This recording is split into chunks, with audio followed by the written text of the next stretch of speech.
আপনার, ইসলাম আপনার, নামাজ আপনার, ইসলামের মেয়েরা যাবে না তার মানে?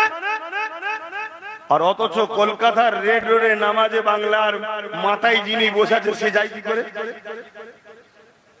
এ বিষয়ে আলেম ওলামারা প্রতিবাদ করে। এ বিষয়ে কলিকাতায় যারা দায়িত্বে আছে ওই রেড রোডের নামাজে তাদের কি প্রতিবাদ আছে না দালালি? আমি আর একটু জানতে চাই। সেখানে গিয়ে বলেছিল যে মুসলমান তোমরা চিন্তা করো না, পুরো দেশে কোনো বিপদে পড়লে মুসলমানের পাশে আমরা আছি। এখন জানতে চাই এই কথাটা সত্য বলেছিল না ধোঁকা দিয়েছিল? কেন আজকে অলরেডি বলছে দিল্লি যাও।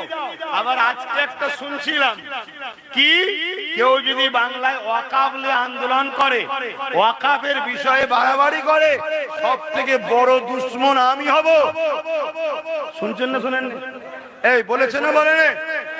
ওই সংবিধান কি বলে ওয়াকাফ বিরোধী, ইসলাম বিরোধী। আমি অনেক আগে থেকে বলছি না বলিনি যে ঘোমটা দিচ্ছে, ঘোমটার পিছনে ইসলামের বড় দুশ্মন একটা আছে। ঘোমটার পিছনে মসজিদ মাদ্রাসার বড় দুশ্মন একটা।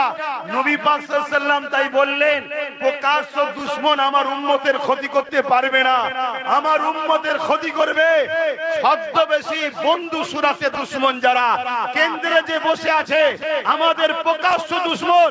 ওরা যদি সামনাসামনি আসে আলহামদুলিল্লাহ আল্লাহকে সাক্ষী রেখে বলছি আমাদের মোকাবেলায় পারবে না, কিন্তু এই গাদ্দার গুলোকে দিয়ে আমাদেরকে বেঁধে ফেলছে ওরা।